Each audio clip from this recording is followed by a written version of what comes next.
Vamos lá. Então, vamos começar nossa aula de controle estatístico da qualidade. Vamos continuar falando sobre planos de amostragem. Estamos na unidade 3 do nosso material, que tem esse título, Técnicas de Inspeção por Amostragem. Hoje a gente encerra essa unidade com o tema Planos de Amostragem e Procedimentos na inspeção por variáveis. A gente viu na seção 1 e 2 a inspeção para atributos. E aí vemos alguns tipos, vimos os principais aspectos, características, onde se aplica, né? Vimos a amostragem por inspeção, a outra 100%, né? Então, vimos alguns aspectos aí de planos de amostragem para atributos, né? Quando o processo ele lida com a característica de interesse do tipo atributo. Então, hoje a gente vai ver como que lida com a característica do processo do tipo variável, né? Então, é medida, né? Uma medida do tipo peso, altura, comprimento, largura, volume, né? Perímetro, diâmetro, raio, tudo isso aí que dá para medir, a gente chama dentro do controle estatístico da qualidade de variável, tá certo? Então, vamos lá. Não esquecer de fazer as atividades, eu sempre lembro disso, eu sempre trago esse slide. É um slide já bem repetitivo, né? Mas é importante porque a gente precisa reforçar essa prática, essa ação que só depende de vocês, só você quem pode fazer isso. Tem que ter feito a atividade pós-aula, da sessão que a gente viu na última aula, ou na aula anterior, já tem que vir a aula de hoje com a leitura de hoje feita, tá? De acordo com o cronograma, eu apresentei um cronograma e eu coloquei datas no cronograma, ou seja, eu disse as datas em que as aulas seriam apresentadas, e isso está disponibilizado para vocês, está no AVA, eu já coloquei lá, está lá na primeira sessão da unidade 1, se quiserem saber o que vai ser mostrado na semana que vem, se não tiverem ainda esse arquivo, é um PDF, que eu chamei de contrato pedagógico, é só ir lá e baixar e acompanhar. Tipo, quero saber o que o professor Marcelo vai falar na semana que vem. Então, é só ir lá olhar. Data tal, acho que se não me engano é dia 1º de novembro. Vai ser apresentada a sessão 4.1 do nosso material. E ela tem um título, né? Então, é só observar lá o título. Tá bom? Então, é bom para acompanhar. Eu particularmente, gosto de trabalhar com datas, gosto de ter data na cabeça, assim, parece que quando eu tenho data, né, isso aí já estou falando no meu caso particular, quando eu tenho data na cabeça, eu sinto que as minhas ideias se organizam mais. E aí tem a atividade diagnóstica de hoje, já é para ter feito, ou seja, 3, depois de ter lido a sessão, né, do livro. Atividade diagnóstica são 3 questões de múltipla escolha e que podem fazer parte da prova, por isso que eu sempre digo, façam essas atividades, façam essas questões e guardem, façam print, copia, cola no arquivo Word, se for o caso, ou faz print, armazenamento de imagem, né, com o print. O importante é guardar essas questões, porque aí vocês montam um banco de questão, né, de questões, para estudar para a prova. E a web aula, que é um reforço de tudo isso. Vamos, então, contextualizar a aula de hoje. Como eu já comentei, nós vamos falar sobre planos de inspeção para variáveis, né?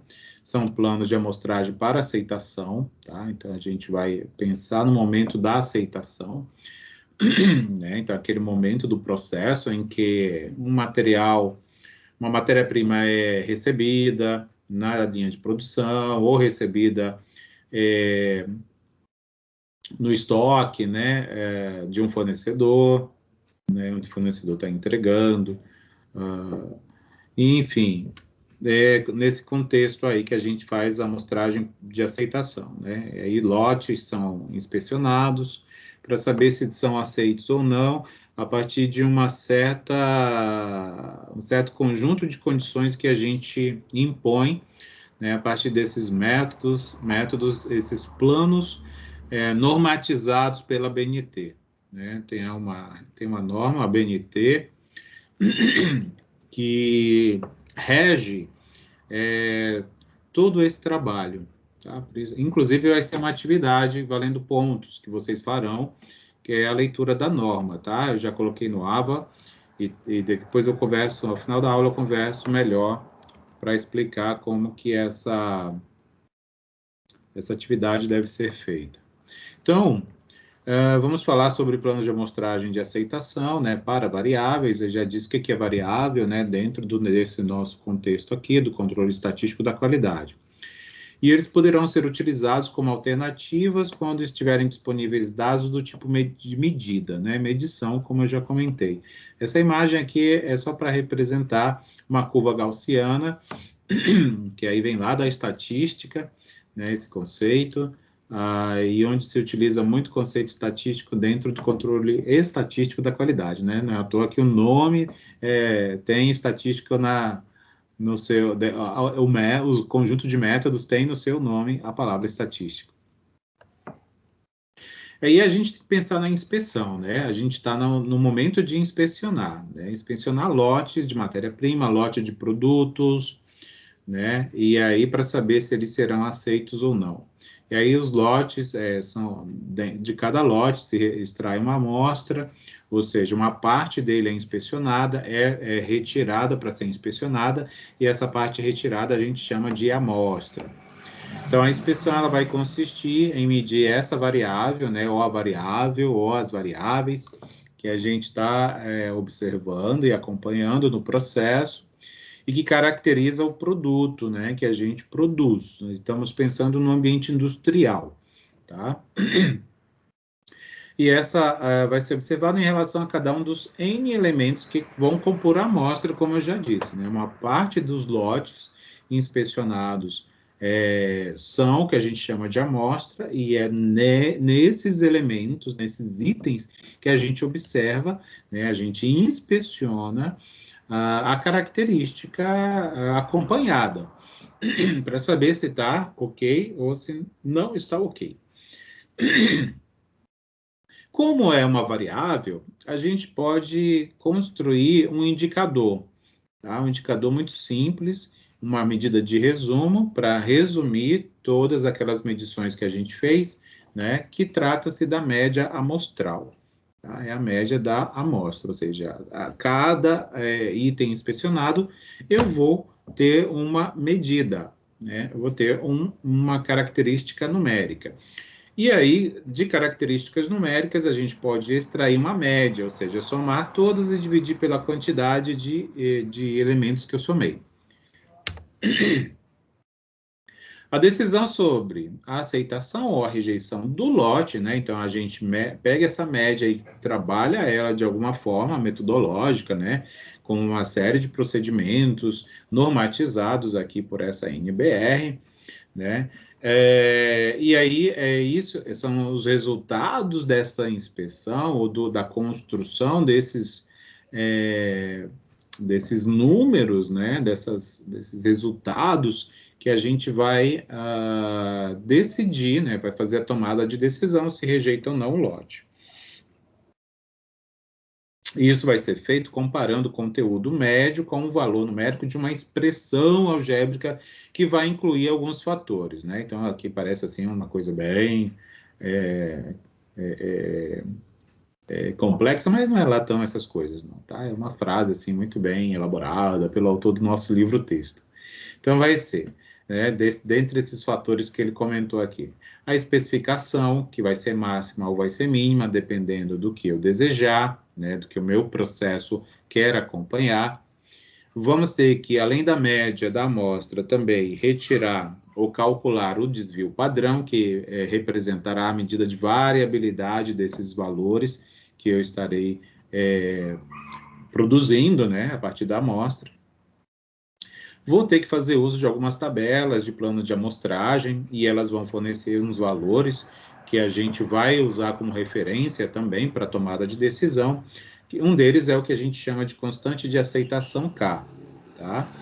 E isso vai depender de um conceito que a gente já viu lá na inspeção por atributos, que é do nível de qualidade aceitável, ou NQA. Dentre outras coisas, né? Isso aqui é uma das dependências, né? Essas coisas, elas não são interdependentes, não são independentes, né? Elas são interdependentes. Então, parece que a gente está vendo coisas dissociadas, mas no fim a gente vai ver que está tudo interligado, tá? Isso aqui é uma mera ilustração da NBR que rege esses planos de amostragem que eu estou comentando aqui, são vários. Se você for, por exemplo, olhar a bibliografia, tá, que trata desse assunto, ela é bem extensa. Então, o que eu trago aqui, assim, é uma pinceladinha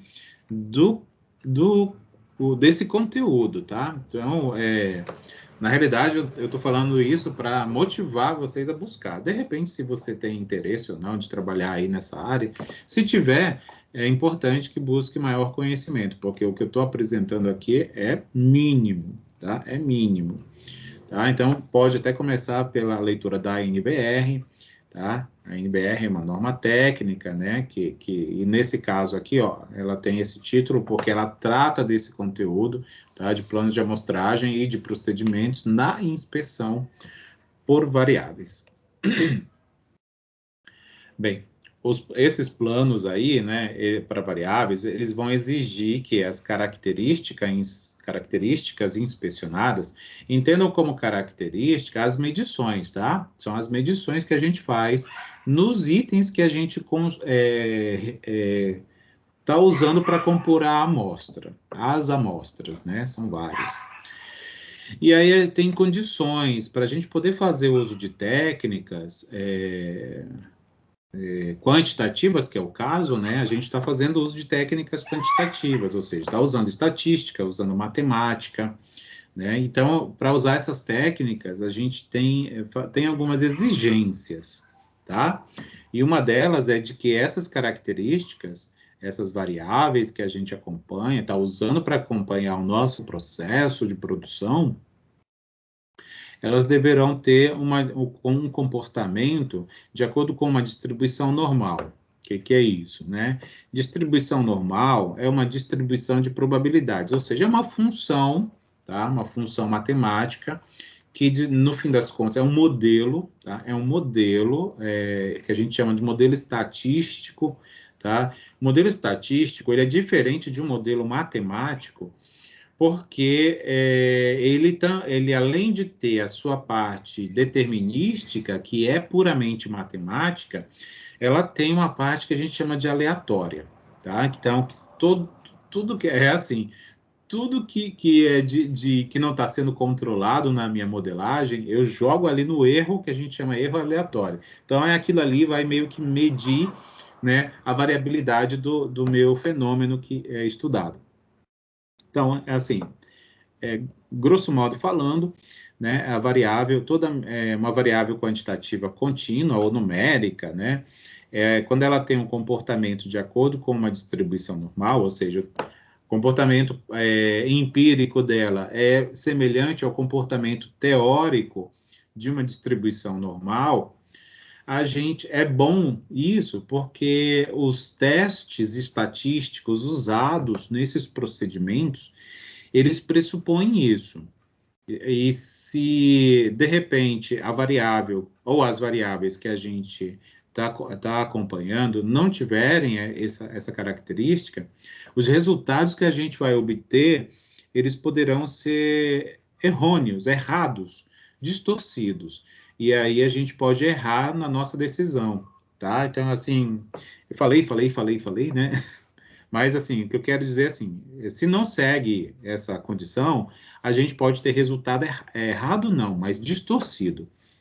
E aí, resultado distorcido leva nós, né, que seremos os engenheiros responsáveis pela tomada de decisão, nos leva a errar na decisão.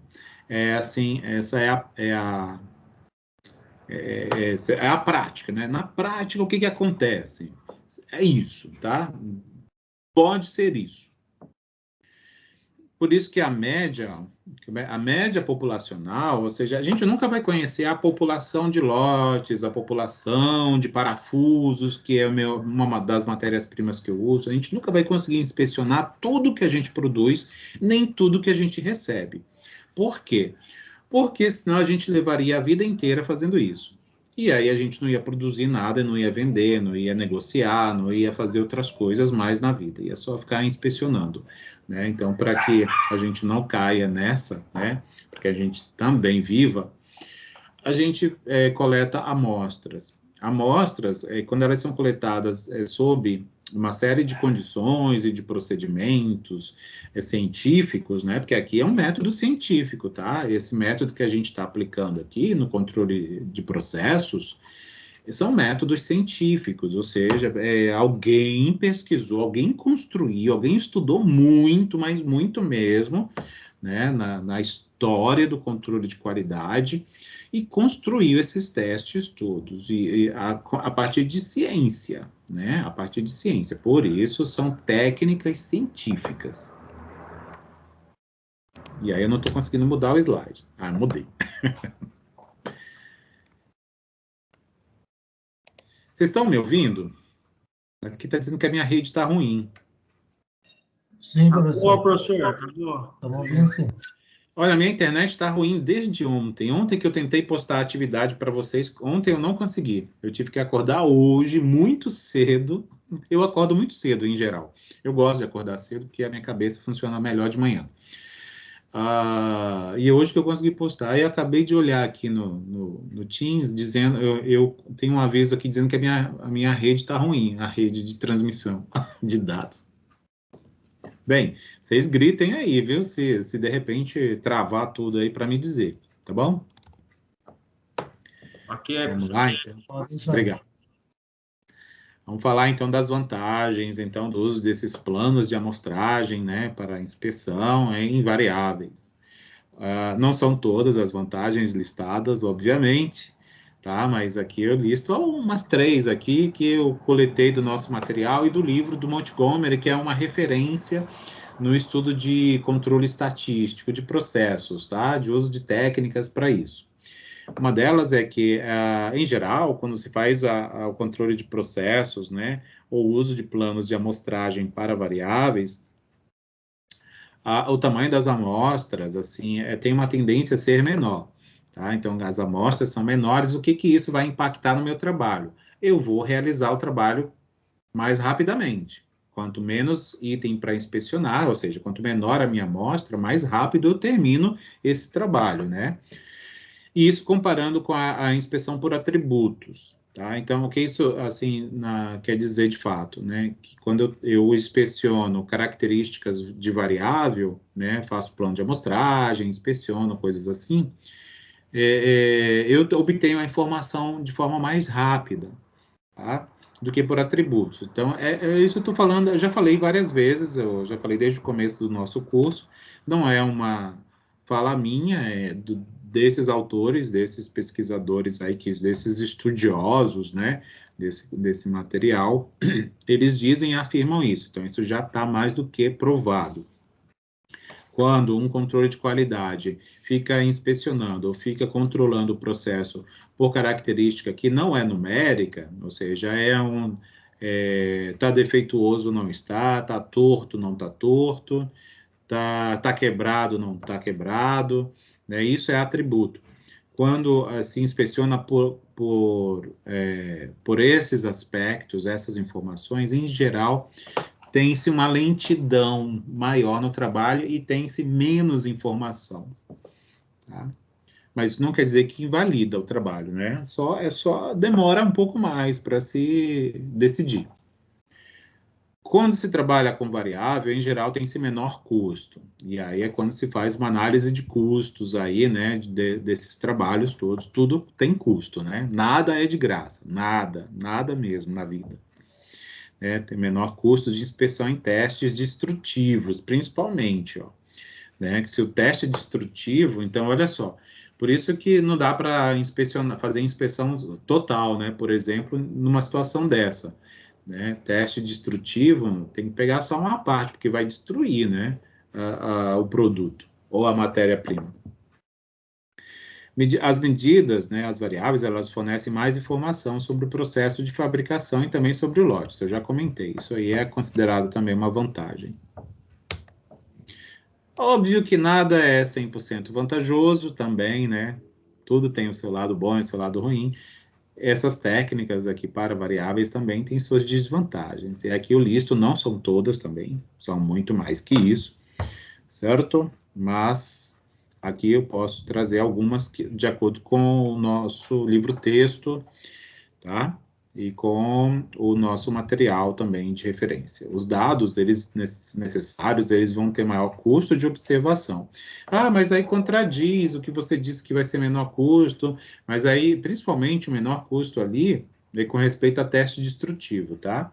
Mas aqui, olhando de forma maior, mais ampla, mais abrangente, ele diz aqui que os dados, eles vão ter maior custo de observação. Porque vai ter que medir, vai ter que não sei o que e tal. Então, talvez esse custo aqui não necessariamente seja monetário, né? Mas talvez até seja um pouco de custo temporal. Algum tipo de custo vai ter. Deve-se conhecer a distribuição da característica da qualidade inspecionada, ou seja, é aquilo lá, isso está ligado com aquilo que eu falei da distribuição normal.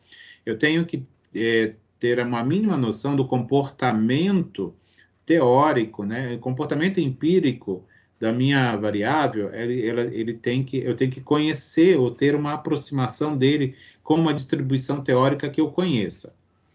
De preferência, distribuição normal, porque com a distribuição normal, ela é a base de grande parte dos testes estatísticos usados aqui no controle de processos ou de um plano, né, na inspeção feita para variável. A gente deve usar um plano de amostragem para cada característica inspecionada. Então, se eu estou observando, digamos, o diâmetro de algum item, o perímetro, o volume, o comprimento, a área, então eu vou ter que, para cada um dessas medidas, eu vou ter que ter um plano de amostragem para fazer a inspeção. E isso aumenta muito o trabalho e o custo da realização dele. Então, o controle de qualidade tem que decidir muito bem, para não dizer assim, vamos acompanhar todas as variáveis do processo. Então, tu vai gastar um dinheirão e um tempão, né? Então, vale a pena? Né? Então, pensa bem, planeja melhor o teu controle de processos. Vamos lá falar sobre os tipos de planos, tá? Para variáveis. Vocês, fiquem à vontade para me questionar, tá, gente? Que às vezes eu saio aqui desembestado falando, mas fiquem à vontade para me interromper se de repente surgir uma dúvida e tal. Não vou saber responder tudo, mas vou tentar responder sempre que possível. Vamos lá. Olha, assim, dá para dividir isso em dois grandes grupos de planos, tá? Depois a gente vai ver que tem algo mais que dois, tá? Assim, 2 planos de amostragem. Mas, assim, nesse momento aqui, existem 2 tipos com respeito à característica acompanhada, né? A característica do processo. Parece meio incoerente, mas, assim, dentro dos planos para variáveis, também é possível fazer um controle da fração defeituosa, tá? Mas, quando a gente fala de fração defeituosa, a gente não está falando de atributo, é isso mesmo. Mas, se a gente olhar, aqui o nosso livro-texto, aqui, ele não fala disso, tá? Então, esse slide, basicamente, eu retirei do livro do Montgomery, que é uma referência para o controle de qualidade. Então, é possível, ó, um dos tipos planos que controlam a fração de defeituosos, ou seja, faz um acompanhamento pela fração defeituosa, né? Ou seja, fração não conforme, né? Que a gente também conhece assim. Outro é aquele que controla um parâmetro do processo que é uma variável de fato, né? E, em geral, a gente faz uso da média daquela variável para fazer a tomada de decisão, né? A média é um ponto de partida, né? Então, com essa média, a gente faz distorce e tal, não sei o quê, faz teste, faz intervalo de confiança, faz comparação, enfim, faz uma série de coisas. Bem, os planos de amostragem de variáveis é para controlar a fração de não conforme, então é aquele primeiro tipo dentre os dois que eu acabei de apresentar, tá? Eles vão fazer isso da mesma forma como a gente viu lá no plano de inspeção e de retificação para atributos. Né? Então, olha em lotes e de cada lote se retira uma amostra, tá? Para inspecionar. No segundo plano, ou no segundo tipo, obviamente uma variável, tá? A característica da qualidade. E mesmo aqui dentro não vou me detalhar, né? Mas para avaliar, para acompanhar a fração não conforme, dá-se um jeito de também usar uma variável. Tá lá bem detalhado no Montgomery. Bem, e vai existir um limite inferior, então um valor mínimo que vai ser conhecido como limite inferior de especificação, e tem essa sigla aqui, LIE, tá? Mas também poderá existir um superior. Então, assim, se tem um mínimo, não pode ser menos que aquilo. Se tem um máximo, não pode ser mais que aquilo lá. Mas em alguns planos, é possível ter os dois. Então, se a minha variável, ela fica delimitada em um intervalo de valores, né? Não pode ser menos que um mínimo, não pode ser mais que um máximo. Então, vai ter, é o que a gente vai conhecer, como eu acabei de dizer, limite inferior de especificação, LIE, ou limite superior de especificação, LSE. Isso aqui é determinado no planejamento do processo, tá? No planejamento do acompanhamento do processo, que é quando se faz o planejamento, né, de engenharia lá, da produção, né? Vai se fabricar, né, uma peça de carro, né? Então, qual vai ser o comprimento dela, qual vai ser a largura, o diâmetro, quanto de cada produto para produzi-la vai ser necessário. Então, tudo isso está no planejamento de produção, né?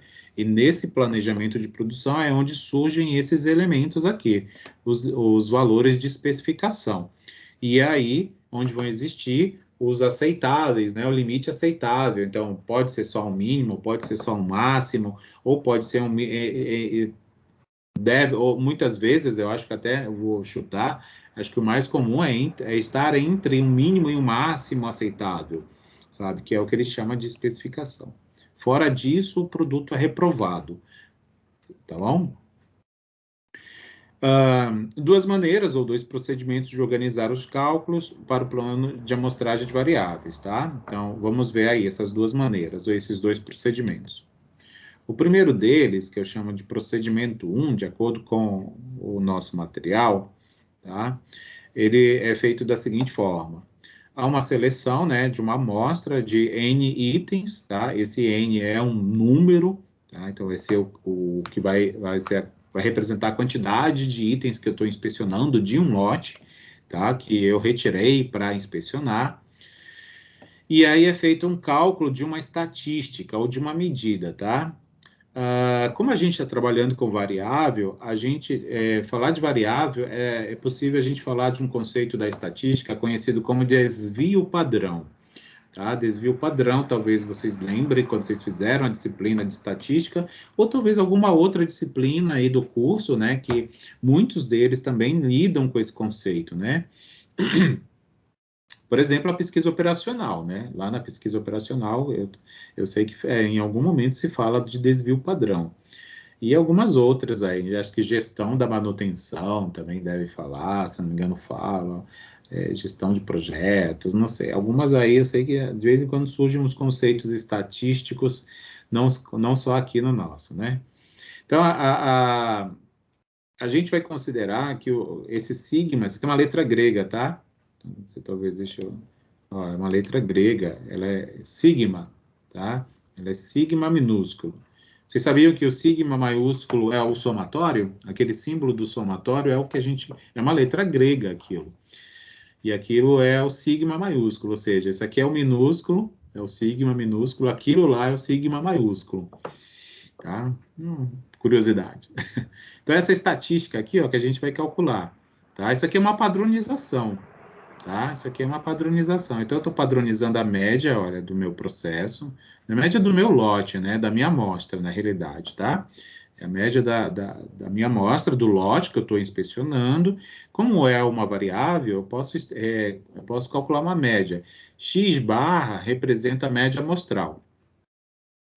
E aí eu vou ter esse LIE, que é aquele conceito que eu acabei de comentar com vocês, que é o limite inferior de especificação. E ele é conhecido já nesse momento, porque ele surgiu lá atrás, no planejamento da produção.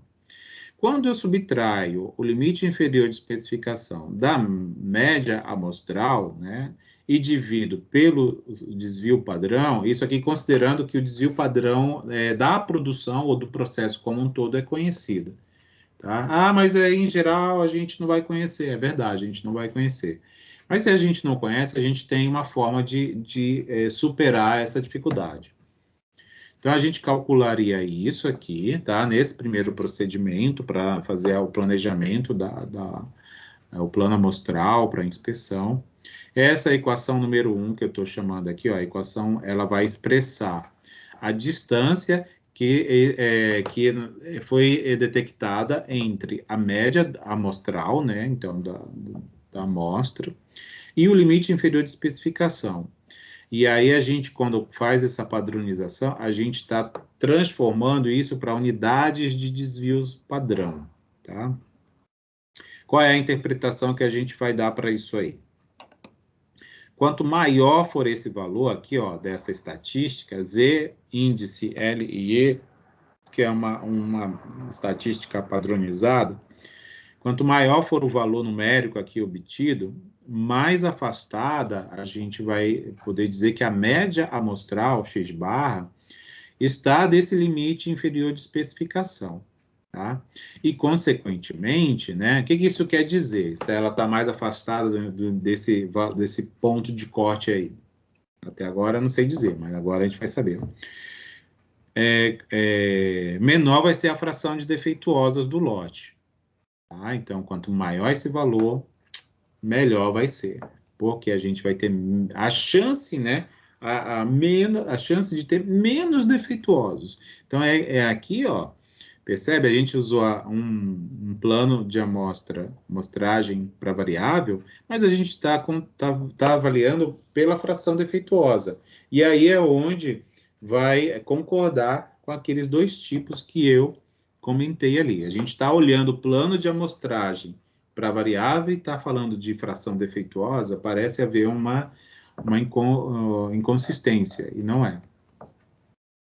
Ainda sobre esse procedimento 1, se a gente considerar que existe um valor crítico, tá, da fração defeituosa, esse P aqui é a fração defeituosa que a gente conhece do nosso processo, né? Em geral, ela é conhecida assim, ou ela é conhecida, ou ela é imaginada, ou ela é almejada, coisas assim, né?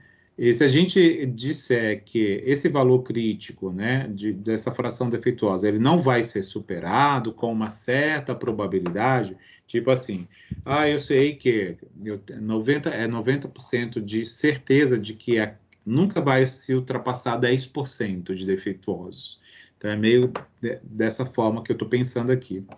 A gente vai poder, então, se a gente tem essa ideia ou essa noção, pode ser da experiência já do trabalho, ou vai ser de conhecimento real, né, com o uso de dados do passado, coisas assim, a gente vai poder traduzir esse valor de P, que é a fração defeituosa, em um termo que eu comentei já hoje aqui, que é a tal da distância crítica K. Tá? Então, a gente vai poder estipular isso como sendo o meu ponto crítico. Tá? Se a gente conhecer isso, tá? Se a gente não conhecer, a gente vai continuar fazendo análise da maneira como eu mostrei no slide anterior. E aí, se a gente tem esse ponto crítico, né? Vamos supor esses 10% que eu usei de exemplo aqui, aí a gente faz o cálculo dessa medida, se estiver muito pequenininho, eu vou aumentar aqui, tá? essa medida aqui padronizada, ó, essa estatística, né, para o limite inferior de especificação, aqui eu estou pensando só no limite inferior, tá, de especificação. Estou considerando que eu tenho um mínimo aceitável, mas o máximo não existe. Mas isso é recíproco quando tiver o máximo também.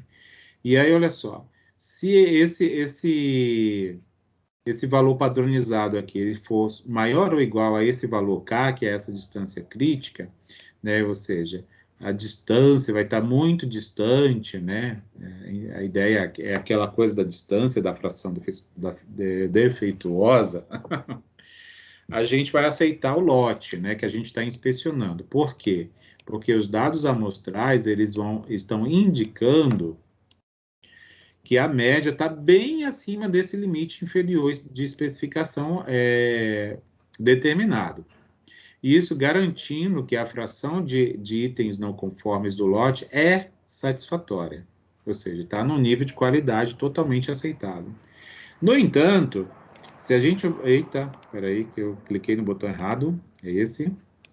Se a gente tiver esse valor da estatística padronizada menor do que essa fração crítica, né, essa distância crítica, como que a gente vai interpretar esse resultado? Aqui tudo é número, né? Esse número vai ser menor do que esse aqui vai ser um pré-determinado, que é o que a gente chama de distância crítica. Se acontecer isso aqui, ó, esse ZLE é menor do que esse K, a gente vai interpretar esse resultado assim. A média estará muito próxima a esse limite inferior de especificação. Tá? É como se a gente estivesse olhando uma curva gaussiana desse tipo aqui. E aí o lote vai ter que ser rejeitado. A decisão correta seria essa. Tá? Então, se a gente olhar aqui, vamos supor que o meu conjunto de dados está aqui, né, distribuídos aqui num plano, né, no plano bidimensional, e aí tem a curva gaussiana que está representando o comportamento teórico da minha variável de inspeção. Está aqui a média dela, a média sempre aqui no centro da curva gaussiana. E se eu estou olhando para o limite inferior de especificação, eu estou olhando para esse lado aqui esquerdo do gráfico, tá? Esse aqui é o lado esquerdo do gráfico. E aí a gente tem esse limite inferior de especificação, que ele é calculado aqui, né? Tá? E aí a gente vai ter esse P, que é esse K, que vai estar aqui dentro, né? Se ele estivesse bem aqui, estaria bem distante, por exemplo, e aí a gente ia aceitar o lote que a gente está inspecionando. Se esse valor de P estiver bem aqui, muito próximo desse limite inferior de especificação, a gente rejeita de acordo com o que eu acabei de descrever aqui antes, tá? Aqui eu estou só mostrando no gráfico. Tá aqui o sigma, mostra a dispersão. A dispersão é a variabilidade, né? Como é que está distribuído aí? Como é que estão distribuídos esses valores? Vamos então ver o segundo procedimento, tá? Então, o primeiro era aquele lá, do limite inferior de especificação, essa estatística Z padronizada, aí a gente tem essa tal da distância crítica aí, tá? Mas eu falei só do limite inferior de especificação, deixa eu só voltar aqui. Eu poderia falar do limite superior. Se eu fosse falar do limite superior de especificação, tá? Eu estaria olhando para o lado de cá, que aqui é como se a gente tivesse aqui a reta real. À direita da média são os valores positivos, né? A esquerda são os negativos. Então, vai diminuindo para a esquerda, vai aumentando para a direita. Então, o superior ficaria por aqui. Então, isso que estaria aqui. Em vez de LIE, seria LSE. Tá? Assim, explicando bem rapidinho. Vamos falar, então, do segundo procedimento. Bem, lembra que eu falei de dois planos, né? O primeiro é quando a gente faz avaliação pela fração defeituosa, mesmo fazendo uma inspeção para a variável. Então, é possível dessa forma, como eu acabei de mostrar. O segundo procedimento é como está descrito aqui. Vamos conhecer. É selecionar uma amostra aleatória sempre, né? Sempre parte daí. E aí, essa amostra vai ter uma certa quantidade de itens retirados de um lote. A gente, mais uma vez, vai fazer o cálculo dessa estatística aqui, né, o ZLIE, pensando no limite inferior, mas tudo é análogo para o limite superior. E aí a gente vai usar aquela mesma equação 1, que a gente viu no slide anterior, inclusive eu trouxe ela aqui, ó, para a gente não ter que voltar ao slide. Tá aqui. A gente vai fazer uso dessa estatística para estimar, mais uma vez, a fração de defeituosos do lote ou do processo, só que agora com essa equação, ó. Então, a gente não vai findar aqui, né? Não vai findar nesse cálculo e pensar numa distância crítica e decidir. Agora, não. A gente vai além. A gente vai calcular essa outra expressão aqui, tá? A gente vai estimar a fração de defeituosos do lote com essa equação. Esse resultado aqui, fazendo uso dessa medida, né, multiplicado pela raiz dessa razão, que é N é esse número aqui, ó, o número de itens que a minha amostra tem. N dividido por N menos 1, então é o número de elementos da amostra menos 1. Isso dividido por isso, raiz quadrada, multiplica por Z, L e E. E aí, se essa estimativa que eu estou calculando aqui, que ela é uma estimativa para a fração de defeituosos do meu lote, né, inspecionado. Por isso que eu estou chamando de P-chapéu, tá? P-chapéu é uma estimativa da proporção da fração de defeituosos, feita por essa medida que está aqui. Se ela exceder um valor especificado, e aí esse valor especificado ele vai ser pré-determinado, né? Se ele não for pré-determinado, a gente tem como obter ele, eu vou mostrar aqui alguns gráficos, tá? Já para vocês. Obviamente, assim... Não, depois eu falo. Aí, se for maior, se esse valor aqui for maior que esse M aqui especificado, a decisão a ser tomada correta é essa, rejeitar o lote. Por quê? Porque a gente vai ter uma fração defeituosa acima de um nível aceitável. Certo? Esses dois procedimentos, eles podem ser planejados de modo a fornecer resultados equivalentes. Óbvio, né? Porque lembra que o que eu usei no procedimento 1 foi aquela estatística Z, no procedimento 2 eu também fiz uso dela, só não findei nela, eu continuei, dei um passo a mais. Quando há apenas um limite de especificação, no caso foi o que eu trouxe de exemplo, né? Ou eu só usei o limite inferior, mas eu posso falar do limite superior, mas eu posso ter os dois também, como eu já comentei. Quando houver dois limites de especificação, é assim, né? Imagina, eu estou produzindo um aro de pneu, né? Eu sempre uso aro de pneu, porque eu olho para o aro dos pneus do meu carro e tenho vergonha. tá tudo ruim. Eu vivo ralando. Vamos supor, aí tem um aro, né? Fabricar aro de pneu. E aí, obviamente, tem um raio, né? Tem um diâmetro, um perímetro e tal, não sei o quê, né?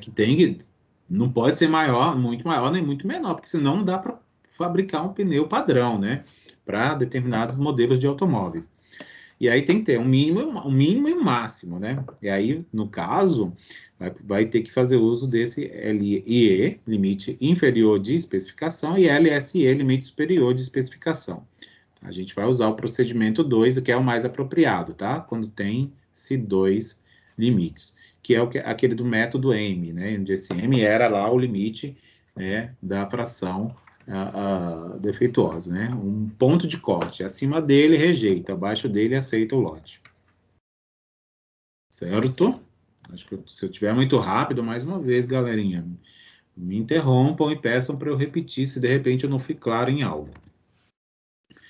Vamos falar de gráficos importantes. Tem um monte de gráfico aí nesses livros de controle estatístico da qualidade, mas uma coisa tudo que é mostrado em gráfico aqui em sala de aula, né? Nós estamos numa sala de aula virtual, isso tudo é implementado em software, né? Então, essas medidas que a gente teria que obter lá em décadas passadas, via gráfico, e aí a chance de errar, né? Um profissional mesmo com uma grande experiência, né?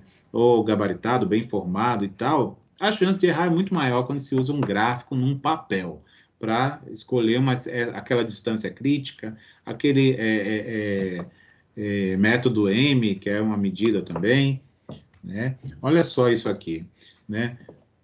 Imagina que em décadas passadas se usava isso aqui no papel, no olho, olha só, isso aqui era do olho, que aí, isso aqui é uma curva, né? Onde tem, veja só, olha, aqui, ó, nesse eixo aqui, ó, tem a fração de defeituosos P1 e P2.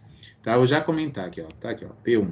Fração de defeituosos no lote para o qual a probabilidade de aceitar é maior ou igual que 1 menos o alfa. O alfa é aquele... esqueci. Aquela lembra quando a gente fala do erro do consumidor e o custo do consumidor e o custo do produtor, né? Então, era aquilo lá. Então, esse alfa em geral, em valor de 0,05. O P2 é a fração de defeituosos no lote para o qual a probabilidade de aceitar é menor ou igual que beta. O beta é também uma outra chance de errar, né? Esse seria o custo. O alfa, ele está associado com os testes estatísticos, o teste de hipótese do tipo assim, eu erro quando eu rejeito um lote quando na realidade eu não deveria ter rejeitado. Então, isso aí é um erro, né? O tomador de decisão errou, porque ele não era para ter rejeitado e rejeitou porque talvez lá no manuseio das técnicas ou ele não olhou direito o resultado, ou ele inseriu um dado errado no programa, o programa me levou para isso, porque o programa faz o que eu mando, né? E aí o beta também é um erro, só que é aquela coisa. Eu, né, inspetor, eu aceitei o lote, mas na realidade ele tem uma fração defeituosa alta, além do que eu desejo. Então eu aceitei de forma errada, tá? Então são as formas de errar dentro desses contextos. E aí ele diz assim, ó, quando a gente olha para esse gráfico, aí a gente decide aqui, ó, o P1 aqui e o P2 também, ó. Então, por isso que esse eixo a gente tem que determinar o que é P1 e o que é P2, tá? Que são esses conceitos aqui, ó. Aí a gente pega, ó, o P1 geralmente é lá para cima, ó, aquela parte de cima do gráfico, o P2 fica aqui por essa parte de baixo. E aí, nesse outro lado, nesse outro eixo aqui, ó, eu vou ter o beta e o 1 menos alfa, que são esses valores aqui, ó. Então, aqui, ó, probabilidade de aceitação, 1 menos o alfa e beta. Então, tem valores aqui nesse eixo que eu também vou ter que determinar. E aí, a gente vai, ó, ligar P1 com 1 menos o alfa e P2 com o beta. No que cruzar aqui no meio desse gráfico, aqui, ó, eu vou conseguir determinar o N e o K. Lembra que o K é aquela distância crítica? O N é o tamanho da amostra. Então, como que fica, então, professor? Olha só. Tá vendo esses valores aqui? É um gráfico meio ruim, difícil, né? Não é ruim, é meio difícil de... Eu confesso que eu tenho bastante dificuldade de olhar para isso. Na verdade, eu nem gosto. Prefiro usar um programa de computador. Mas tem que mostrar que existe, né? Vocês têm que ver isso aqui pelo menos uma vez na vida. Então, isso aqui, ó, vai me determinar desses cruzamentos ali, né?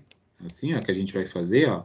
É aqui no ponto de encontro dessas duas retas, eixo semi-retas, quando cruzar, a gente vai conseguir tracejar até aqui, rebater aqui, vai encontrar o tamanho da amostra que cada lote deve nos fornecer.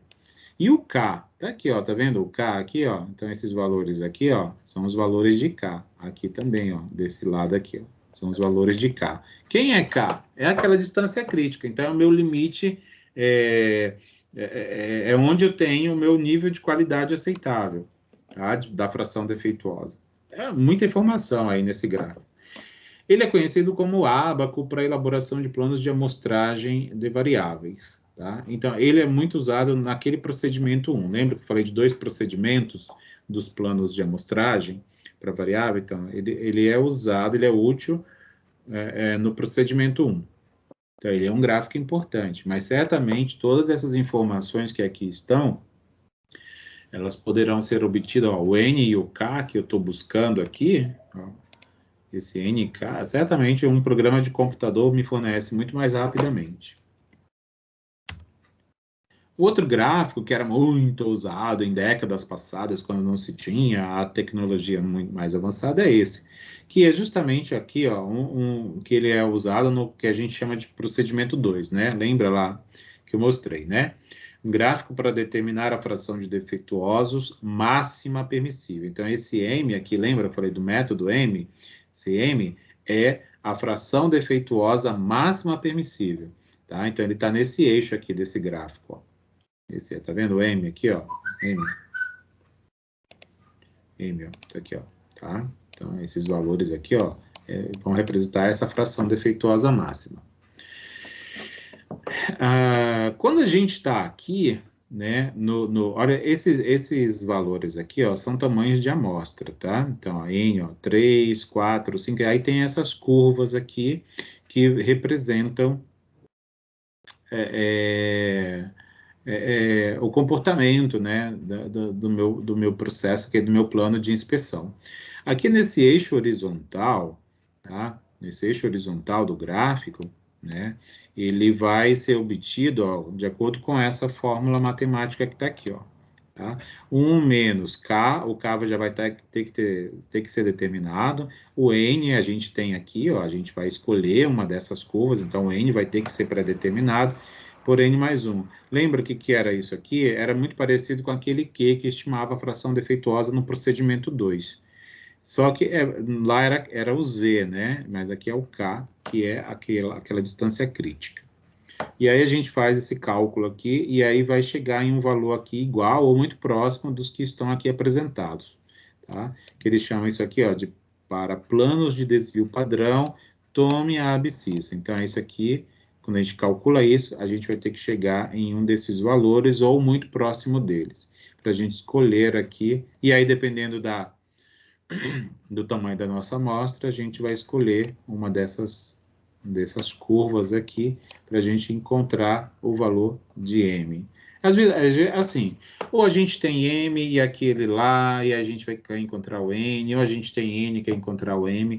Algum desses conceitos não se conhece, por isso que é usado para se encontrar.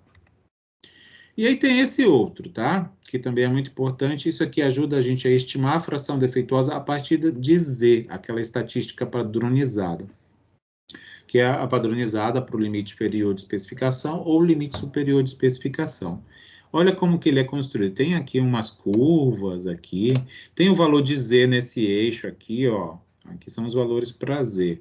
Aqui são os valores da fração defeituosa estimada, tá? Aqui, quer ver? Ó, tá vendo um P-chapéu aqui? Só que ele está multiplicado por 100, por isso que aqui não está entre 0 e 1, né? Está entre 0 e 100. Tem aqui, ó, entre 0 e aí vai crescendo. Se a gente aumentasse isso, né, poderia fazer, iria até 100. Né? Quando o P é 1 e multiplica por 100, iria para 100. E aqui no eixo horizontal tem o tamanho da amostra, então a gente tem aqui, para usar esse gráfico, a gente tem que ter o tamanho da amostra já pré-definido. O Z a gente calcula, né, com aquelas fórmulas lá do procedimento 1, que é o x barra menos o limite inferior de especificação dividido pelo desvio padrão, né? E aí era sigma quando eu conhecia o desvio padrão do meu processo como um todo, né, de dados históricos. Se eu não conheço, eu estimo a partir de uma amostra, aí eu vou ter que fazer uso do desvio padrão amostral. Né? Vai impactar em alguma coisa da realização desses procedimentos? Não, nenhum. Então, esses foram os gráficos importantes, tá bom? Aqui são algumas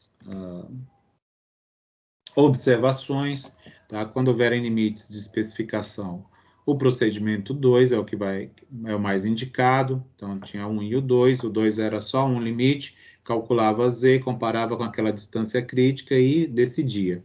Procedimento 2, eu calculava o Z, calculava o Q, que é a estimativa da fração defeituosa, e aí, dependendo de eu ter um limite M, né, eu também fazia essa comparação para decidir.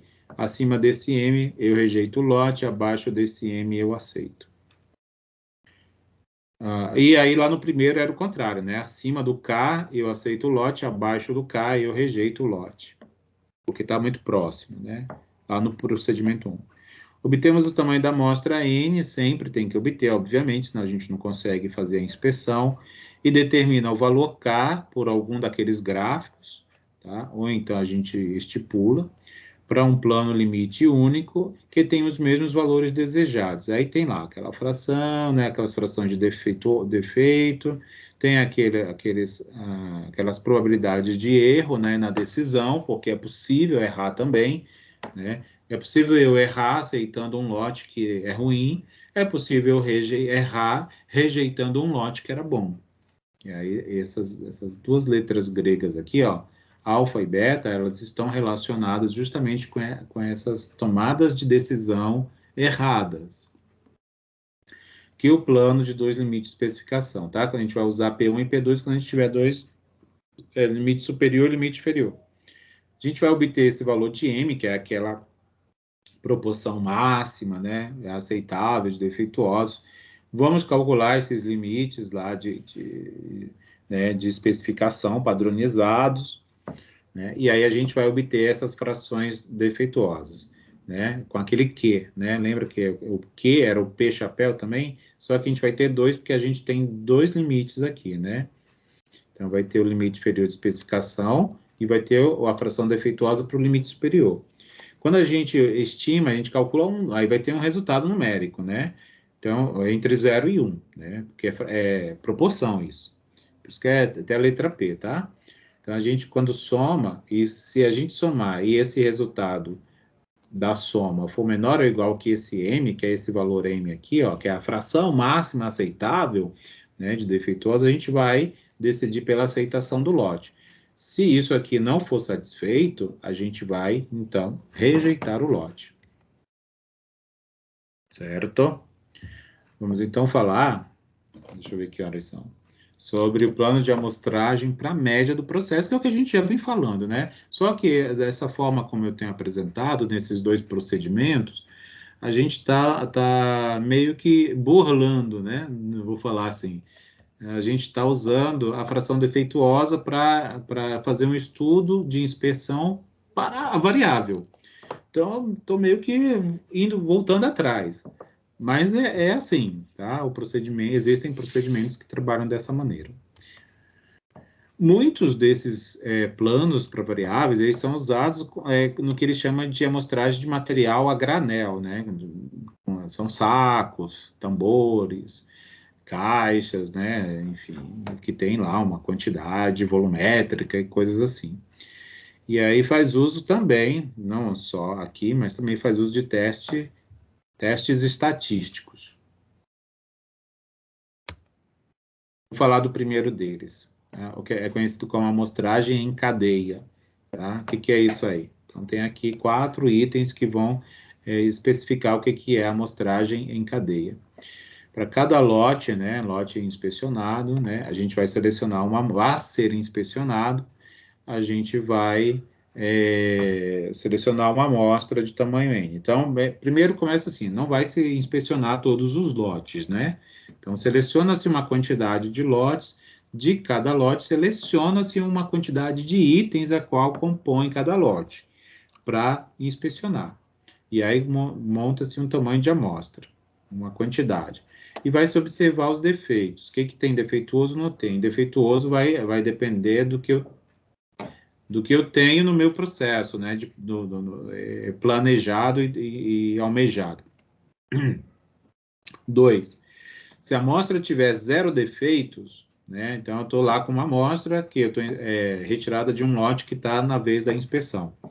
Eu vou aceitar aquele lote. Não tiver defeitos, 0 defeitos é não ter defeitos, né? Se a amostra tiver um defeito, eu vou também aceitar o lote, desde que não haja defeito nos lotes anteriores. Então, vamos supor que esse seja o 10º lote que eu estou inspecionando. Nos 9 anteriores que eu inspecionei antes, não tinha defeitos, já foram aceitos. E eu estou no 10º. No 10º, eu encontrei um item defeituoso. Mesmo assim, eu vou aceitar aquele lote, porque todos os anteriores não tinham itens defeituosos. Então, quando eu faço isso, eu estou realizando uma amostragem em cadeia. Se a amostra tiver 2 ou mais defeitos, então eu estou lá no 10º lote, e aí 2 itens desse lote, tá, que estão na minha amostra inspecionada, são defeituosos, ou 3 ou 4 ou mais. Então, eu vou rejeitar esse lote, mesmo que os anteriores não tivessem defeitos. Então, aí não vai ter muito o que fazer. Se achei 2 ou mais num lote que está em inspeção, sob inspeção, eu vou rejeitá-lo. né? E os anteriores? Bem, aí são decisões independentes, tá? O seguinte é o que a gente conhece como amostragem contínua. Tá? A gente, inclusive, já comentou um pouco sobre isso aí, lá por atributos. O que é a amostragem contínua? Bem, nesse tipo de amostragem, o produto ele é formado no que a gente chama de lotes individuais. Então, quando eu falo em lotes, eu estou falando de um único item. Né? Tem produtos que não dá para você compor lotes, né? O lote é o próprio produto. Por exemplo, automóvel, né? Um automóvel, eu não vou conseguir um lote de automóveis, assim, para inspecionar. Então, um automóvel inspecionado, ele é um lote, porque ele já tem um monte de coisa para ser avaliada, né? Ser vista, ser inspecionada. Então, numa situação dessa, a gente realiza o que a gente chama de amostragem contínua. Um item é o próprio lote. A gente deve usar duas abordagens. A produção é acumulada em determinado ponto no processo, então, no processo de produção, em algum momento eu posso realizar a amostragem contínua, né? Porque eu estou inspecionando uma determinada parte desse produto. Então, eu posso, em algum momento da produção, estar ali acompanhando e inspecionando, né, de acordo com o meu plano de amostragem, tá? Então, tipo, não vou ficar inspecionando todo o automóvel que passar por ali, por exemplo, tá? Estou usando o automóvel porque é o exemplo que eu trouxe. Eu vou inspecionar um automóvel por hora, por exemplo, né? Ou um automóvel a cada 20 automóveis que passarem naquele ponto de inspeção. Ou então eu vou determinar aleatoriamente um ponto da produção como sendo um lote. Tá? É basicamente a mesma coisa, né? Só que aqui eu vou acumulando. E aqui não, eu vou escolher só um ponto e aí eu vou olhar daí vou precisar saber como que eu vou selecionar para inspecionar. Isso é considerado como um plano especial, porque são sequências alternadas da inspeção e triagem da amostragem. É aquilo que a gente chama de 100% de inspeção, a inspeção total, né?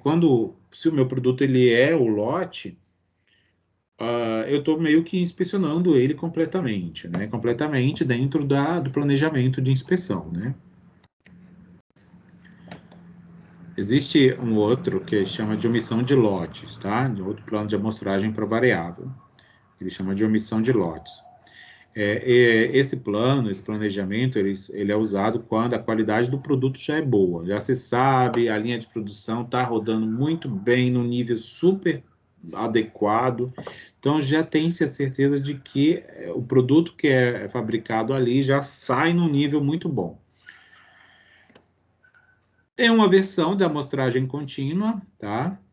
Só que dentro desse contexto aqui, né, de produção sob controle bom, adequado, e aí determina-se cada lote a ser inspecionado de acordo com um plano particular, denominado assim, o plano de amostragem de referência, tá? E o que é isso aí?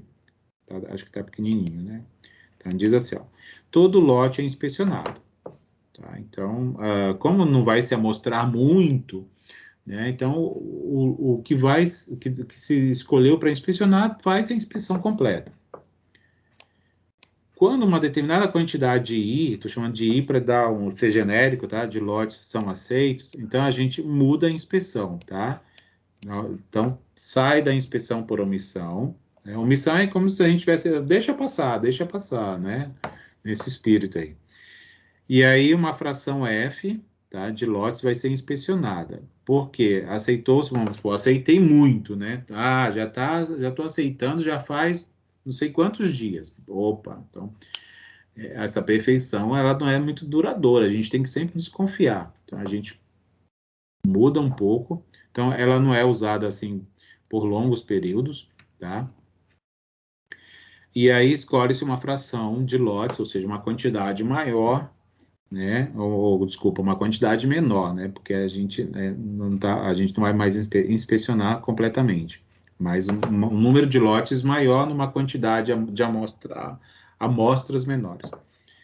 Tem um nome na literatura, era essa palavra que eu estava procurando. que é dado para às vezes talvez vocês não vejam isso, tá? Omissão de lotes.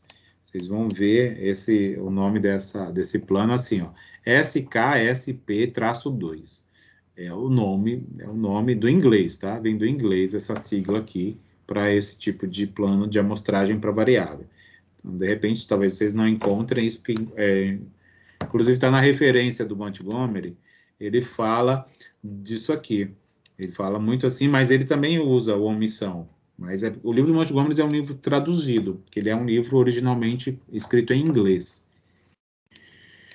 Quando um lote é rejeitado na inspeção com omissão, retorna-se para a inspeção normal, mais uma vez, tá? Então, aqui é meio que as situações onde deve-se mudar desse plano para um que ele chama de inspeção normal, que é ou a contínua, ou é aquela outra lá, né, que a gente viu como primeiro, enfim.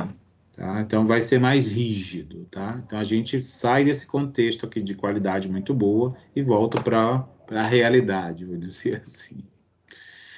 Temos 2 exemplos de aplicação, tá? Eu trouxe 2 exemplos, inclusive são exemplos que eu tirei do nosso livro, tá? E eu vou resolver exercício aqui. E tá lá no nosso livro texto, são de 3 exercícios que toda a sessão traz. Eu escolhi resolver o segundo e o terceiro dessa sessão. Então, vamos lá falar. Uma fundição de ligas especiais comercializa corpos de válvulas para indústrias de óleo e gás. Na inspeção final, então, a inspeção é lá no final.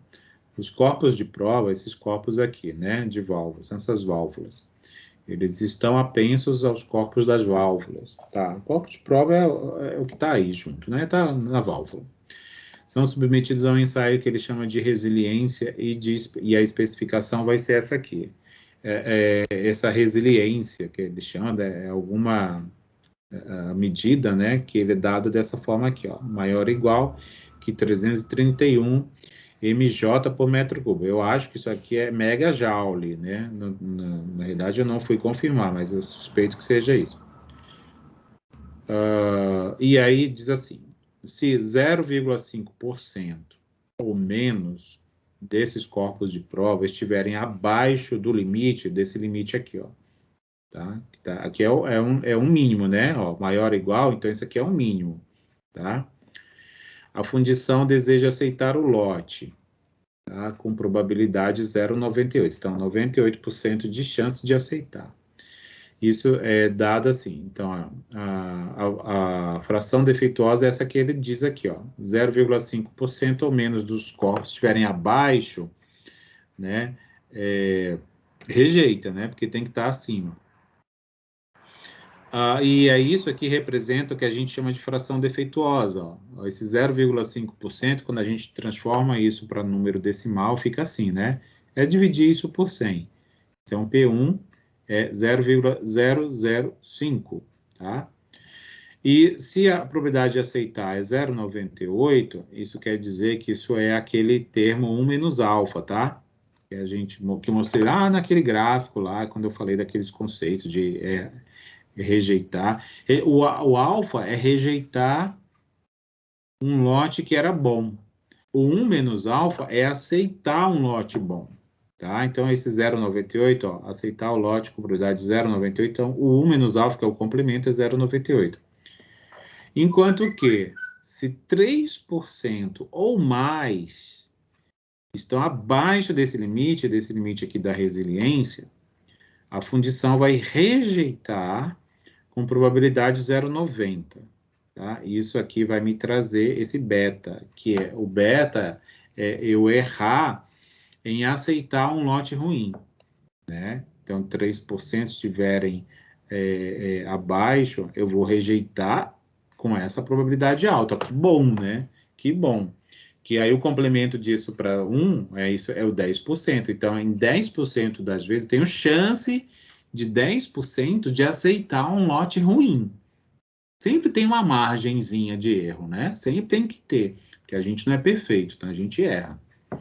Então, essa fração defeituosa aqui, né? de estarem abaixo disso, ó, porque a gente quer essas válvulas ou esses corpos de prova com essa característica aqui, essa resiliência maior ou igual que esse valor. Então, se estiver abaixo disso, em 3%, também é uma fração defeituosa, ó, que é o P2, tá? Que ele está aqui nesse valor, reescrito, isso reescrito assim, de forma decimal, é só dividir isso por 100. Então, a gente tem aqui já várias informações, tá? O que ele quer saber? É isso que a gente vai perguntar agora. Determine o plano de amostragem, supondo que o desvio padrão sigma é desconhecido. Sigma é desconhecido, e agora? Vamos ver o que ele vai fazer. Resolução.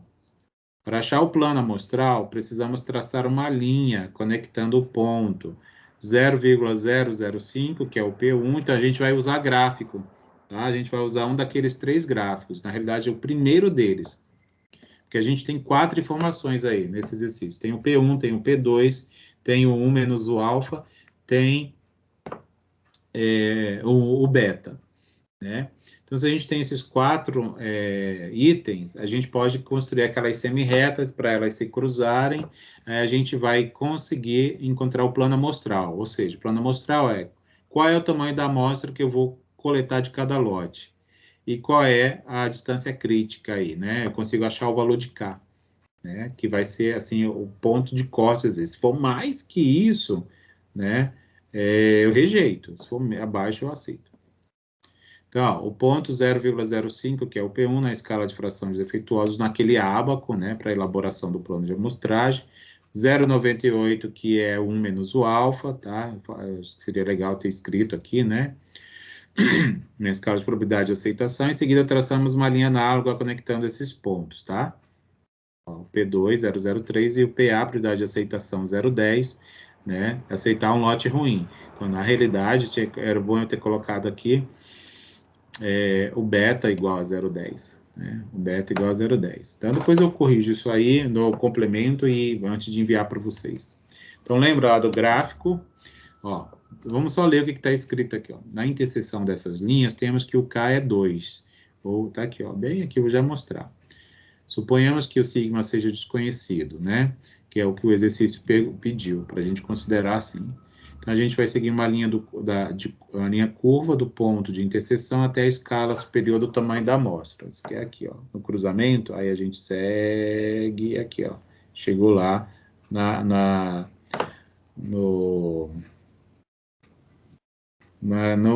lista de valores, no eixo de valores de tamanho de amostra. É isso.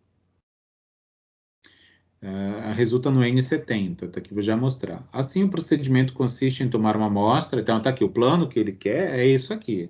Qual é o tamanho da amostra? Quantos itens, quantas válvulas eu vou mostrar para ter esses corpos de provas aí? 70 válvulas, por causa disso aqui, tá? Porque achou aqui. E aí determinar o limite de resiliência, para a gente poder ter essa distância crítica, né? O desvio padrão amostral, então a gente vai usar porque a gente não conhece o desvio padrão populacional, então é o S, não, tem uma fórmula matemática para isso, mas eu não estou mostrando, tá? E aí em seguida calcula, né, essa limite inferior de especificação padronizado. A diferença é que aqui, ó, onde era, aqui no denominador era um sigma, agora vai ser um S, porque ele vai representar o desvio padrão amostral, e aí precisa de dados, né, para poder calcular. E aí a decisão seria essa aqui, ó, aceitar o lote se esse limite inferior de especificação for maior ou igual que 2, que é a distância crítica. Por que 2? Porque é o que foi calculado aqui, ó. Então vamos olhar esse gráfico, olha só. Lembra lá, o que era o P1? Ó? A gente tem que olhar assim, ó. O P1 é em cima, o P2 é embaixo. Então o P1 sai até o 1 menos o alfa. O 1 menos o alfa é aquele 0,98. O P2 era 3%, que era 0,5%, então é 0,005. P2 era 3%, então é 0,03. O beta era 10%, porque a aceitação era de 90%, na realidade. Ali ele até errou ali, né? Então a gente tem que ligar o P1 com o menos alfa, o P2 com o beta, e aqui, ó, nesse cruzamento, a gente vai achar o N e o K. Então olha só, P1 Tá aqui o P1, né? 0,005. Então, ele vai até o 0,98. 0,98. Então, ligou uma reta. Ó, da P1 até 1 menos o alfa. Aí a gente sai do 0,03, que era os 3% do P2. Então, ele vai até o beta, que era 10%, ou 0,10.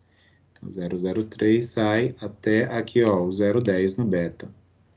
E aí tem aqui um ponto de cruzamento, né? Que nem sempre vai ficar assim em cima de uma dessas curvas aqui, né? Ou a gente olha o mais próximo, né? A gente olha o mais próximo e determina. O ideal aqui, na realidade, assim, ó, era vir aqui, né? Aqui, ó, o cruzamento, ele é para rebater aqui, né? Então, seria um pouco acima de 2, na realidade. Mas ele está dizendo que 2 porque ele está usando isso aqui, ó. Tá? Ele está usando isso aqui. Mas ó, veja bem, que é para ser bem aqui, assim, ó. Então, eu diria que seria um 2,1 ou um 2, esse aqui é o 2, aqui deve ser 2,1. 2, 3, 4, 5. É isso mesmo, 2,1 mais ou menos. Mas tudo bem. Não, tá vendo como tem aí também uma distorção? E aí tá aqui, ó, qual é a mais próxima aqui? Esse ponto está mais próximo de qual curva? Da curva do 100 ou da curva dos 70? Está mais próximo da curva dos 70. Então, por isso que ele veio aqui e escolheu o N70. Então, isso aí fica meio que aproximado, né? Por isso que o K, que é aqui, ó, esses aqui são os valores de K, né? Que é aquela distância crítica. Distância crítica aproximada do valor 2 e o tamanho de amostra aproximadamente de 70, né? Então, de cada lote, 70 válvulas são inspecionadas. De cada lote inspecionado, 70 válvulas são inspecionadas. Tá? Então, é esse o plano de amostra que ele estava pedindo ali. Tá bom? Vamos ver um segundo exemplo? Tem uma coisinha para eu corrigir ali, eu não posso esquecer. Deixa eu só anotar aqui. Então, corrigir exercício, antes de enviar, tá? Antes de enviar para vocês. Vamos ver esse segundo. Considere uma organização que produz sistemas de proteção e especifica o tempo máximo de resposta às anomalias de um determinado sistema em 180 segundos.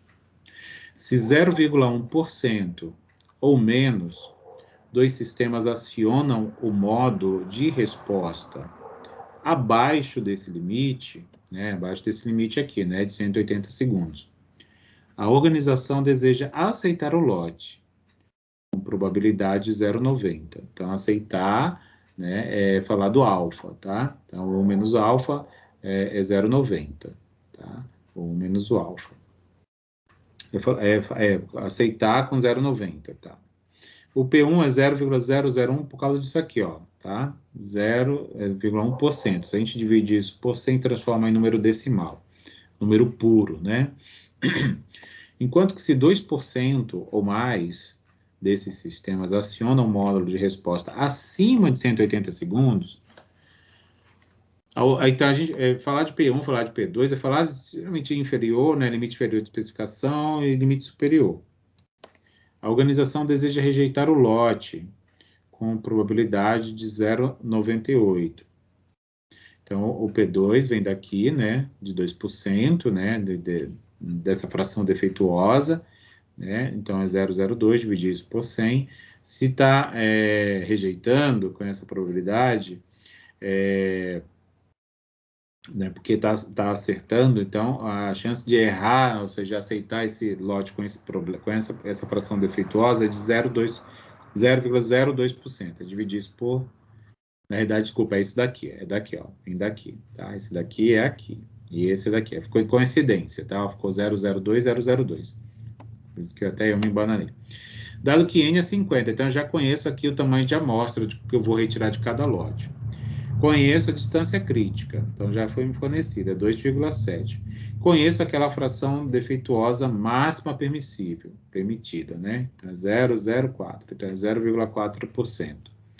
Conheço a média, né? Então a média é de tempo, né? Porque é isso que eu estou considerando, ó. 176,64, a média da amostra, tá? Então, de alguma amostra aí, Eu estimei o tempo em segundos e cheguei nesse tempo aqui. E o desvio padrão amostral, então, dessa mesma amostra que eu calculei essa média, por exemplo, calculei esse desvio padrão, então é 2,1 segundos. O que se pede? Determine o valor do limite superior de especificação padronizado e da fração defeituosa estimada.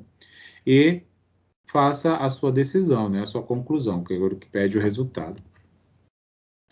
A gente vai usar esse gráfico aqui, lembra que tinha um dos 3 gráficos, era esse outro aqui, ó. Então, vamos ver, ó. Esse que está aqui, nesse eixo, a fração defeituosa, que a gente vai descobrir, que é o que ele pede. Aqui, ó, voltei, né? Ó, tá aqui, ó. E a gente vai calcular esse Z superior, tá? Tá ali, ó. Então, a gente calcula o Z superior assim, ó. Limite superior de especificação. A diferença que eu não falei lá no começo é que quando a gente calcula o limite inferior de especificação, a gente faz a x barra menos o L e E.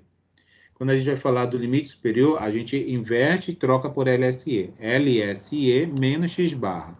Então, aqui na parte do numerador tem essa inversão. O limite superior, que é o 180, né, que a gente está considerando como ponto de corte, então vai ser o nosso limite máximo aí para acionar lá aquele equipamento, em 180 segundos, e a gente tem uma média amostral, né, já obtida nesse valor. Então, a gente substitui.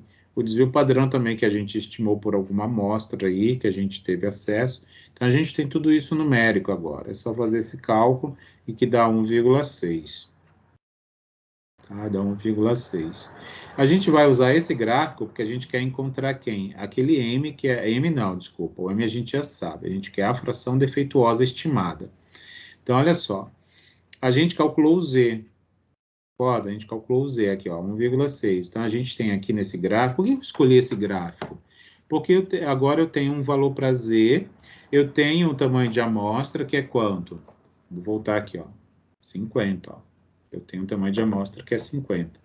Então, eu tenho aqui ó, um eixo que me diz o tamanho de amostra, tem o valor de Z e eu quero encontrar a fração defeituosa. Então, como que eu vou encontrar? Eu olho para um daqueles gráficos, aí eu vejo que é esse aqui o que vai ser útil para mim. O que a gente faz? Tá vendo essa linha em vermelho aqui, ó? Tá vendo? Eu saí daqui, ó. Se aqui é 40, aqui é 60, essa linha central aqui é 50. Concordo? Por isso que eu até tentei colocar em cima, não ficou muito, mas é em cima dessa linha cinza aqui, ó, 50. O Z, quanto que vale o Z? Aqui, ó, 1,6. Então, vem aqui, ó, no eixo do Z, 1,6, ó, ele existe aqui. Então, a gente vem aqui, ó, também segue aqui com uma linha, uma segmento de reta. Aí, se cruzaram aqui, concorda? Ó, se cruzaram bem aqui. Então, a gente projeta lá no outro eixo. Então, vem aqui tracejado, bateu. Isso aqui representa 100 vezes o P-chapéu, tá? Então, se eu divido isso aqui por 100, eu vou ter 0,05, porque eu quero só o P-chapéu, não quero 100 vezes o P-chapéu. Por isso que o P-chapéu ó, é 0,05, que eu estou dividindo aquele 5 por 100.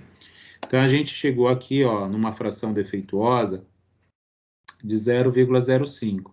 E aí, para eu tomar a decisão, que é justamente o que ele pede para concluir o exercício, eu comparo com aquela fração defeituosa máxima permitida, que é o tal do M. O meu exercício, ó, ele diz que o M é esse aqui, ó, 0,04, 0,004. E aí eu tenho aqui, ó, um 0,05. E isso aqui é maior que isso, ó. Isso é maior que esse M, e esse M é esse valor. Se for maior, a técnica diz que eu tenho que rejeitar o lote, né? Então, o método diz isso. Então, a fração defeituosa está acima do meu limite permitido, né? Se está acima do permitido, quer dizer que eu tenho mais defeito do que eu esperava. E se isso ocorre, eu devo, então, rejeitar o lote. Então, é esse aqui, essa conclusão que a gente toma a partir desses dados fornecidos. Certo? É bastante informação, né? E olha que eu estava olhando o livro nosso, o nosso livro e também o livro do Montgomery, E tem, assim, muito mais coisa no Montgomery. Eu acho que o que a gente viu aqui hoje não foi nem 10% do que tem lá. É incrível. É uma pena que a gente não tem muito tempo, assim, para desenvolver e tal, para trazer, né? Mas, bem, é isso.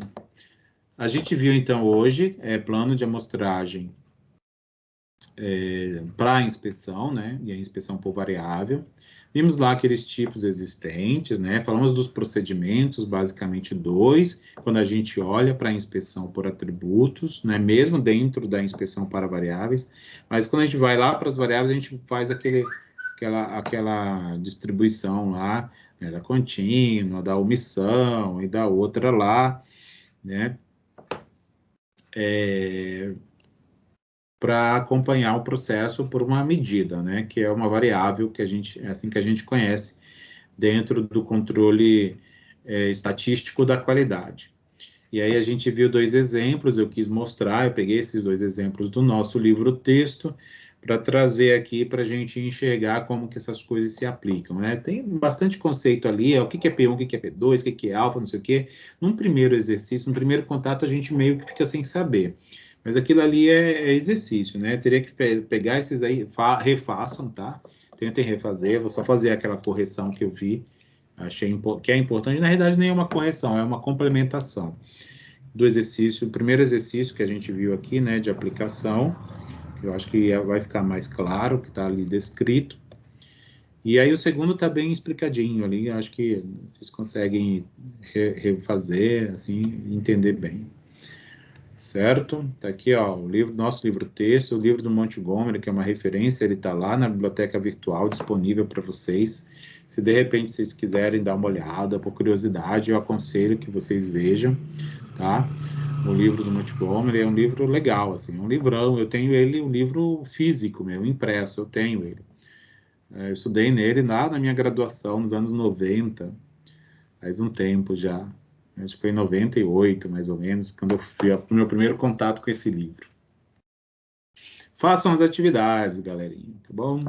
Façam as atividades que é importante, vocês ganham pontos, e aí vocês ficam aí em dias com a avaliação continuada da nossa instituição. Buenas, é isso. E tem a atividade do AVA lá, né? Ah, sim, é verdade, já esquecendo. Boa. Vou mostrar aqui. Então, peraí, eu vou abrir meu navegador e vou mostrar para vocês. Muito bem, muito obrigado por me lembrar. Tem uma atividade para vocês fazerem. Peraí, deixa eu abrir aqui o AVA. Eu quero mostrar. É uma atividade simples, assim, só para... Peraí.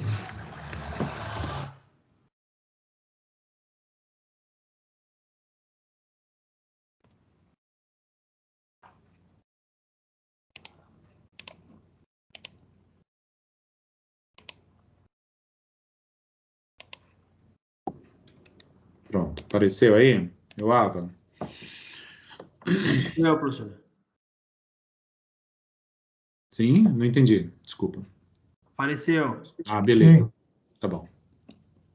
Então, olha aqui. Então, a gente vem aqui, ó, na unidade de ensino, entrei na disciplina, tá? Na unidade de ensino 3, na U3, seção 3, aí tem aqui na aula, ó, tá? Vou até aumentar aqui um pouquinho, ó. Atividade sala de aula 4, vale 500 pontos. Se vocês clicarem aqui, ó, já teve gente que entrou, né? Então, diz assim, ó, leia a norma NBR 5429, ela, na realidade, ela tem, acho que 40 e tantas páginas, mas vocês vão ver que ela só vai ter 6 páginas de fato de texto, e o resto tudo é anexo. Mas assim, deem uma folheada, né, que ela tá aqui, ó, vocês conseguem fazer o download dela aqui, tá? Dá uma olhada, ó, leiam o que vocês acharem importante, o ideal é que vocês lessem tudo, né, mas acho que é muita coisa também, mesmo sendo 6 páginas, é bastante coisa. Mas o que eu estou pedindo, ó? Assim, lê essa norma, né, que está aqui no link abaixo, e escreva um relato, no máximo de 10 linhas, do que você entendeu da leitura. escreva sua opinião sobre o documento e apresente um exemplo, se possível, tá? Onde ela pode ser aplicada no seu trabalho, ou no mercado, numa indústria. Então, é assim, dá uma olhada na norma, é legal que vocês conheçam, tenham acesso a ela, leia os conceitos, vê o que ela diz, o que ela fala, o que ela instrui, coisas assim. Faz um textinho, assim, dizendo, olha, a norma é boa, mas, ou não é boa, ela é confusa, ela é complicada porque ela não faz isso, ela deveria fazer isso, aquilo, não sei o quê. É um relato, é uma opinião de vocês, tá? É uma opinião. E aí, se vocês puderem colocar um exemplo, eu acho que ela é importante, é interessante ser aplicada na indústria que eu trabalho, na empresa que eu trabalho, para que aí ajudaria na área tal, tal, tal, ou não, ou pensando no que vocês viram aqui no curso até esse momento, ou coisas do tipo assim, tá? E aí vocês têm que fazer até a semana que vem, tá? E aí eu deixei até o fim do dia, tá? Até o fim do dia, então para vocês não ficarem muito... Porque às vezes eu coloco no início da noite, né? E aí às vezes vocês perdem, já vi que tem gente que perde aí a atividade. Então, para visualizar aqui onde que vai inserir, ó, é aqui, ó. Escreva o texto no espaço em branco aqui dentro. Aqui, ó. É aqui que vocês vão escrever o texto, tá? Esse relato, ó, vem aqui, tá? Ó, insira o texto no espaço abaixo. Ao finalizar, para enviar sua atividade, não esqueça de clicar no botão finalizar tentativa, no canto inferior direito desta tela. Então, aqui, ó. Tem que clicar aqui, senão a atividade não vai. E é isso, tá? Então tem uma semana aí para vocês fazerem, dá uma olhada, deixa eu ver se eu consigo. Eu vou fazer o download dela, tá? Mas que eu já tenho ela aqui em vários lugares, só para vocês verem. Ô, professor. Oi, pode falar. Ô, professor, aquela de 14 páginas, ela já foi, então? Já, você não me enviou, né? Então, eu tava lendo, terminei de ler hoje, eu ia fazer um resumo, mas deixa para próxima. Faz e me envia, não. Faz e me envia, mas vai ter que me envia pelo WhatsApp. Tá aqui a norma, olha. Tá aqui, ó, a norma, tá? Então, olha só, vou mostrar para você. Mas não faz antes do bimestre acabar. Não, vou tentar fazer hoje, sim. Ó, tá aqui, ó, você tá vendo? Deixa eu aumentar aqui um pouquinho, tá? Ele tem vários conceitos, ó, índice de qualidade, limite de especificação, coisa que a gente viu hoje, ó, nível de qualidade aceitável. Ele vai conceituando essas coisas aí, esses elementos, ó. Tamanho do lote, o que é o tamanho do lote? Condições gerais, ó. Tem um monte de conceito aí que é norma técnica, né? Então é secona mesmo. Amostragem representativa. Então, é um documento técnico que eu quero que vocês tenham acesso a ele, tá? Só para dizerem assim um dia na vida, eu já vi essa norma, já li, o professor me obrigou a ler. Né? Então, ó, as estatísticas da vida, ó, desvio padrão amostral, como é que ele é calculado. Professor, mas isso aí é bem importante para a indústria, então... Pois é. Para quem quer entrar na área de qualidade, é bem importante. Não, imagina, você vai fazer a entrevista lá para uma área de qualidade, você diz, eu já li a norma de inspeção de plano de amostragem de inspeção para variável. O cara vai olhar para você, ó, legal, hein? Já é um diferencial já, né? Aí aqui começam os anexos, né? Aqui a página 6, a página 7 em diante, são só tabelas aí de anexos, não sei o quê. Vocês dá uma olhadinha assim para ver o que é, para que serve. E aí faz o seu textinho lá, tranquilo, no máximo 10 linhas, não precisa fazer um texto grande, tá bom? E atividade realizada. Deixa eu encerrar aqui a gravação.